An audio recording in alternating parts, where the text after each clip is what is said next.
राम राम जी सबको। आपका दिन मंगलमय हो। मैं ईश्वर से कामना करती हूँ आप हमेशा खुश और स्वस्थ रहें। आज हम बात करेंगे अदरंग में खान पान की। उस दिन जो बीच में रह गई थी, मालिश तो उस दिन बता दी सारी, कैसे और क्या करनी चाहिए।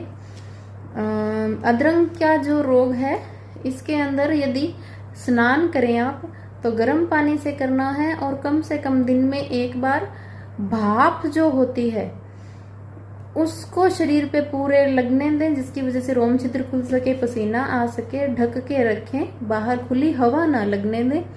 और जैसे ही नॉर्मल टेम्परेचर हो जाए बॉडी का, उसके बाद आप गुनगुनी धूप लगवा सकते हैं। मालिश वगैरह करें तो उससे बहुत फायदा होता है। लेकिन खान पान की बात करें तो बहुत सी चीजें हैं, आपको करना क्या क्या है वो बता देती हूँ। जो लहसुन का पाक है, एक बताऊंगी आपको बनाने के लिए। वो थोड़ा गर्म है, ध्यान से दें वो, क्योंकि उसके अंदर क्या है, गर्मी के कारण यदि कोई हाई ब्लड प्रेशर का मरीज है तो उसको वो नुकसान दे सकता है। थोड़ा वैद्य से राय लेके बॉडी का आप देख के, आपकी यदि पित्त बहुत ज्यादा है तो वो ना लें आप, मैं आपको फिर वो नहीं लेने को बोलूंगी। दूसरी चीजें आप आजमा सकते हैं। हाई ब्लड प्रेशर है तो बिल्कुल भी ना लें। हार्ट की ब्लॉकेज वगैरह है तो ना लें, चाहे बीपी ना बढ़ता हो। वैसे तो ब्लॉकेज जिन मरीजों को होती है 99% चांसेस होता है बीपी ज्यादा रहता है। 1% में यदि किसी का नहीं भी बढ़ रहा है तो ना लें, क्योंकि गर्मी से खून का ताप बढ़ेगा और आगे थक्का आएगा। तो वो हो सकता है 10% चांस होते हैं इस कंडीशन में कि थक्का खुल जाए, लेकिन 90% चांस हार्ट अटैक के होते हैं। तो ऐसा रिस्क ना लें। और मैं अब आपको दवाएं बताती हूँ, थोड़ा मैं देख के बताऊंगी क्योंकि लंबी चीजें हैं, कहीं कोई भूल ना हो जाए।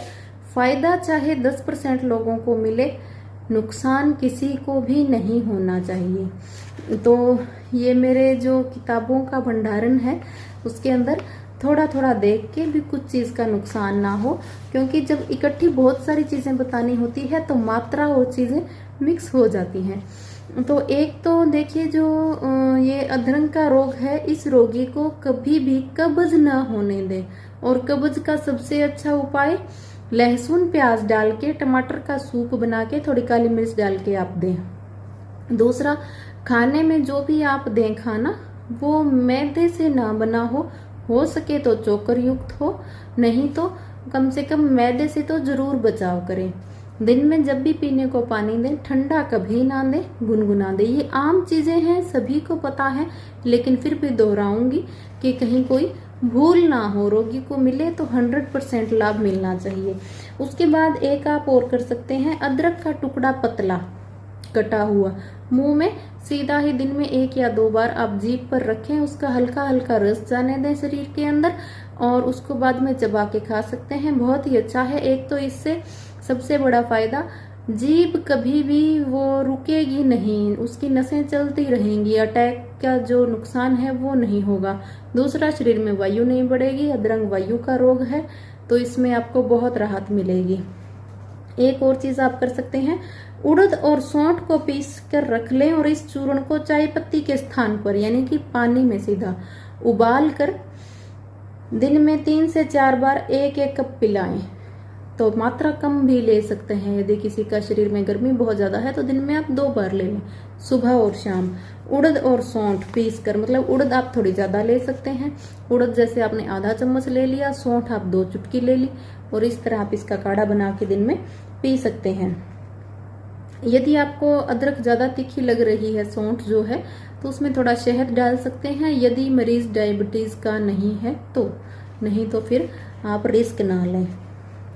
और एक चीज और बताई गई है इसके अंदर कि आधी कटोरी आप गेहूं ले लें और उसको पानी से धोकर बर्तन में भिगो दें। 1 कटोरी गेहूं में 2 कटोरी पानी डाल दें। बाद में आप क्या करें, उसको मसल के, रात को भिगोया है जैसे, दिन में अब उस पानी को मसल के गेहूं तो अलग कर लें, और जो पानी है वो हल्का गर्म करके दिन में मरीज को पिलाएं। और जो गेहूं है उसको आपको भाप से उबालना है, सेकना है, जैसे उसका जो हम बोलते हैं जो घुघरी बनती है, उस गेहूं को भाप से आप उसको पकाएं। उसके बाद उसमें यदि मीठा खाना है तो थोड़ा गुड़ डाल के खा लें। यदि नमकीन खाने का मन है तो उसके अंदर काली मिर्च, थोड़ा सा आप सेंधा नमक या काला नमक और थोड़ा गरम मसाला जो भी आपको अच्छा लगे, बड़ी इलायची या जो भी हो, थोड़ा वो डाल के प्याज की कुतरन डाल दे उसमें, थोड़ा और नमकीन हो जाएगा तो वो खाएं। इससे क्या है, बॉडी में एक अलग ही आपको बदलाव मिलेगा, सफाई होगी, क्योंकि अदरक के मरीज की शरीर की सफाई बहुत जरूरी है। वात नॉर्मल रहना बहुत जरूरी है, टेम्परेचर ठंडा ना रहे ये भी बहुत जरूरी है। तो ये बहुत ही छोटी छोटी चीजें हैं खाने की, लेकिन आप ध्यान रखें, बहुत ही आपको फायदा देगी। एक जो लहसुन का आपको पाक बता रही थी, उसमें जो सामग्री बता रही हूँ एक बार आप नोट कर लें तो किसी की कोई गलती ना हो। आपको लेना है 1.5 तोला काली मिर्च ले लें, 2 तोले कुलजन, जो कुलजन होती है वो लेनी, पंसारी पे आसानी से मिल जाएगी आपको।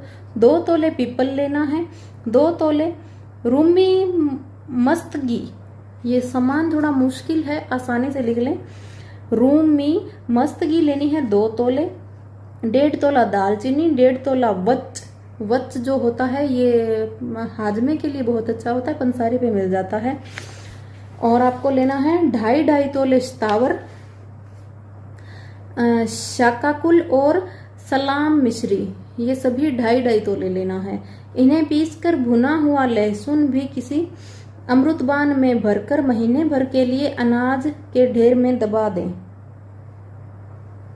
और जो लहसुन भुना हुआ है वो तैयार कैसे करना है आपको, उस लहसुन के लिए आपको 1 पुतिया लहसुन लेना होगा।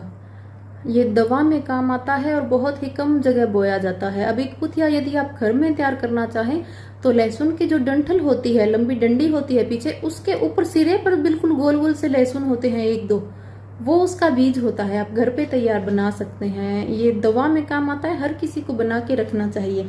1 पुतिया लहसुन लेना है और आधा किला लहसुन लेना है, छीलकर गाय के 1 किलो दूध में पका लें और उसके बाद सूखने पर 1.25 किलो देसी घी में भून लें।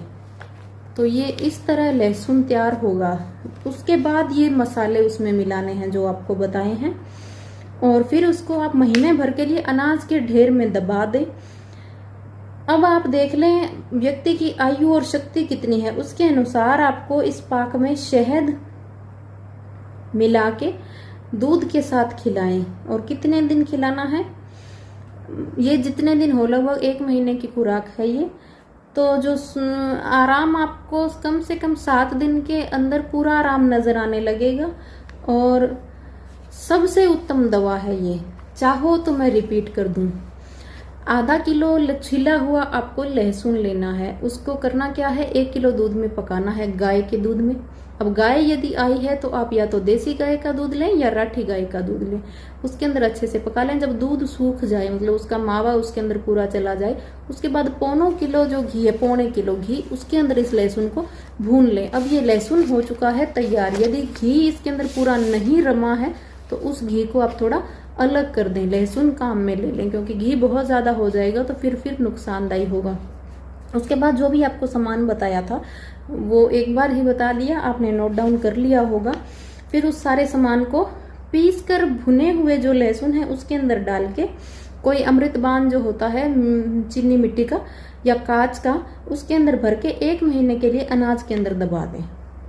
अब ये भुना हुआ सामान है तो थोड़ा थोड़ा 2.5 तोला, मतलब 25 ग्राम लगभग। तो आप देख लें, ये घी यदि ये सामान इसके अंदर सूखा रह रहा है लहसुन के अंदर डालने के बाद, यदि उसमें तरावट आ गई तो ठीक है, नहीं जो आपने एक्स्ट्रा घी निकाला है वो थोड़ा थोड़ा उसके अंदर डाल दें। सामान गीला बिल्कुल हो जाना चाहिए, सूखा नहीं रहना चाहिए। चाहे तो घी पूरा डले तो पूरा डाल दो। मैं किसी को कोई वहम में नहीं रखना चाहती, खुद की कोई प्रशंसा नहीं करती, मैंने ये पाक तैयार नहीं किया है, तो मैं आपको खुल के बता दूं, ये दवा बहुत अच्छी वाघभट्ट जी द्वारा बताई हुई ग्रंथ के अंदर लिखी हुई है। इनकी और भी मैंने हजारों दवाइयां अपनाई हैं जिनका रिजल्ट हुआ है बहुत ही 100%, लेकिन ये पाक आजमाया हुआ नहीं है। लेकिन जो इसके साथ चीजें लिखी हुई है, बोला है इसका 100% रिजल्ट है। देखिए जो भी चीजें बताई है नुकसान लायक तो कुछ है नहीं। प्रिकॉशंस आपको मैंने बता दिए कि आप हाई ब्लड प्रेशर के मरीज हैं, ब्लॉकेज के मरीज हैं, वो ना इस्तेमाल करें। और इससे ऊपर तो क्या कह सकती हूँ, नॉर्मल मरीजों को तो बहुत ही फायदा मिलेगा। पूरी देसी चीजें हैं, आसानी से बना सकते हैं, आसानी से उपलब्ध हो जाएंगी। हो सके तो इसमें कोई बड़ा आपका पैसे का भी खर्च नहीं है, बना लें, थोड़ी थोड़ी मात्रा में मरीज को दें, तो जैसे आपको आराम लगे थोड़ी डोज या तो बढ़ा लें, या आपको नुकसान इतना तो नहीं किसी चीज का है इसमें कि बहुत ज्यादा नुकसान करेगा। हाँ गर्म तो है, मैं आपको बोल रही हूँ। लहसुन को हमने दूध में भी उबाला है, घी में भी भुना है।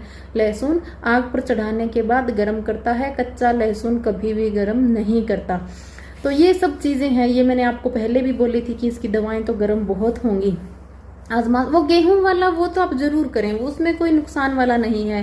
और जो आपको मैंने सूप बताया लहसुन प्याज डाल के टमाटर का, उसमें भी कोई नुकसान नहीं, आप आजमा सकते हैं।